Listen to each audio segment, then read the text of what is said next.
Hola a todos, en este video hablaremos de una forma simple sobre la división celular. Esa es la capacidad de poder dividirse para dar lugar a nuevas células. Los seres vivos tenemos las 4 necesidades: nacer, crecer, reproducirnos y morir. Por lo tanto, eso inicia en las células. Cuando una célula inicial se divide para formar células hijas, esa célula inicial se llama célula madre. Se le conoce de esa forma. Hay embrionarias y adultas. Las embrionarias son que vienen del blastocito y las células madre adultas son las que vienen de un tejido o de una función específica o un órgano. Para comprender mejor un poco este proceso, vamos a ver los tipos de reproducción. Bueno, tenemos la reproducción sexual, la reproducción asexual y citaremos por encima la reproducción parasexual. Bueno, ¿en qué se diferencia la reproducción sexual a la sexual? Que la sexual, el material genético es idéntico a sus padres. En la sexual son copias idénticas. Así como el progenitor no le da material parecido a sus hijos, pero nunca puede ser igual, en la sexual los descendientes son idénticos, son copias. Bueno, son muchos los tipos de reproducción asexual, los citaremos por encima. Esporulación, que sabemos que algunos hongos tienen ese tipo de reproducción, que es de fusión múltiple. La gemación, que es mediante yemas. La fragmentación, que es como las estrellas de mar, que ellas se reconstruyen. Hay otras, apómisis, porque las raíces de las plantas son diferentes. Partenogénesis, que son en el caso de las hembras, como las abejas, que solamente viene de ellas, de las hembras. Poliembrionía y también floración. Bueno, eso es por encima. Vamos a hablar acerca de la fisión binaria, porque la fisión binaria es muy parecida a la mitosis. Tiene una formación parecida. Lo que pasa es que en la mitosis hay uso mitótico, en esta no. Hay una muy parecida a la fisión binaria, que es la bipartición. La bipartición se confunde mucho porque son el mismo proceso, solamente que no son las mismas reproducciones. La bipartición quizás fue la primera reproducción asexual que hubo, porque antes los seres vivos eran muy simples, cuando había capa de ozono, y fue la primera formación que hubo de seres de vida en el planeta.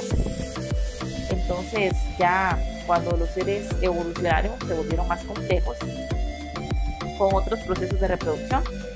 En la reproducción sexual tenemos los ciclos haploides, diploides y alternancia de generaciones. En los haploides son muy simples, son gametos haploides que se fusionan para formar un cigoto diploide, y los diploides, que son 2 adultos diploides, y también se producen y forman gametos haploides. Y la alternancia de generaciones son seres sexuales que también son asexuales. En la parasexual hablamos, por ejemplo, de las bacterias que se intercambian información mediante 3 etapas, ya sea que porque una bacteria emisora le transmite a otra receptora, ya sea que porque un virus invade una bacteria y le transmite a otra, o ya sea porque la bacteria se alimenta del medio. Bueno, ahora hablando de el ciclo sexual, ya hablamos del nacimiento. Para que la célula pueda reproducirse necesita crecer, y para eso pasa por un proceso de interfase, el cual tiene sus 5 etapas. La primera dura de 6 a 12 horas, en donde se forma el ARN mensajero que sintetiza proteínas.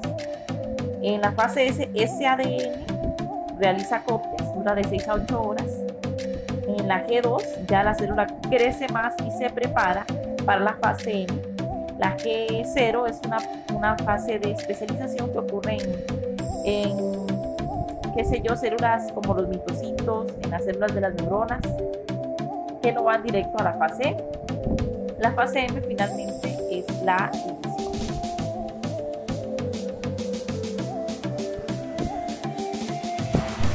Esta división va a depender si la célula es haploide o es diploide. hablábamos que si la célula era diploide, generaba células hijas diploides. En las células haploides de un ser diploide se formaban células haploides. Entonces, si es diploide es con mitosis, si es haploide es con meiosis. En la mitosis es ecuacional.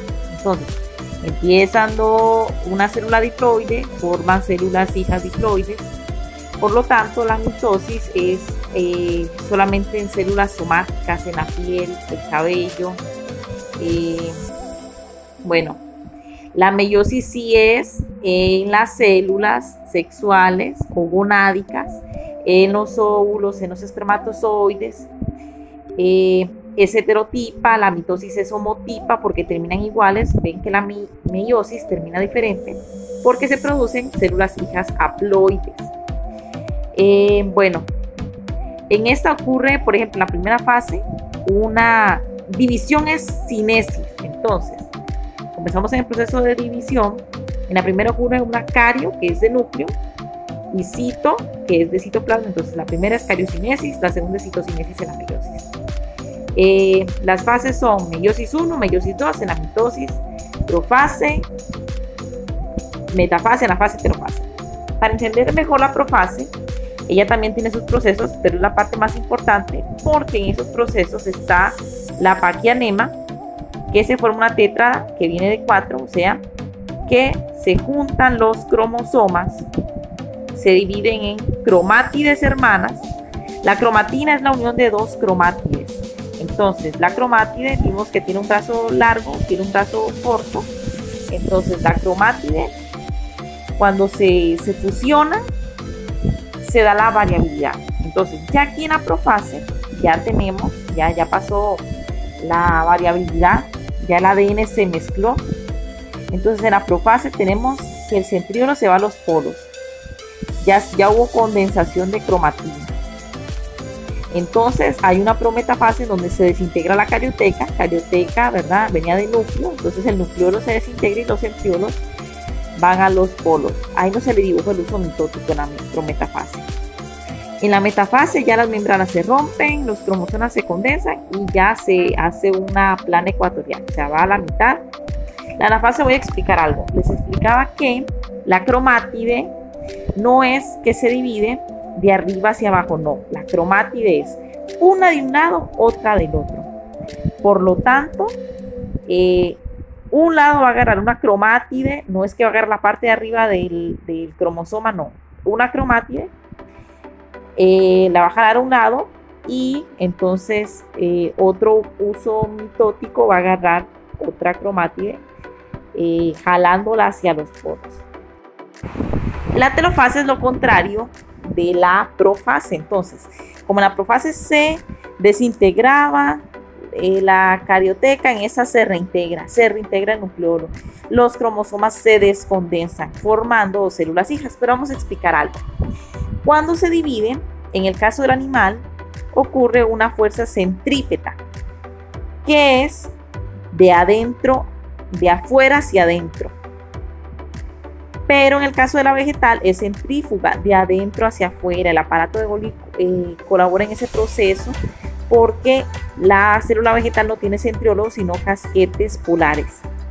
Entonces no sucede igual la telofase en el animal que en la vegetal. Es una citocinesis muy diferente. Bueno, ya hablamos acerca del nacimiento, del crecimiento y la reproducción de la célula. Bueno, vamos a hablar de la parte final. Hay un agente que está siempre presente en todo el proceso y también la célula llega a su fin. Entonces se llaman los protocongenes que participan en su crecimiento y prefieren la diferenciación de la célula. Tienen que regular la muerte programada. Cuando una célula ya caduca, ellos tienen que regularlo. ¿Por qué? Porque si ocurre una mutación donde el protocongen no reconoce esto, se forma un oncógeno que hará posible la presencia de células cancerígenas. Por eso los protocongenes junto a los genes supresores de tumores son importantes en el ciclo celular. Y ese sería todo el resumen del ciclo celular, que es muy importante ya que está presente en todas las biodiversidades.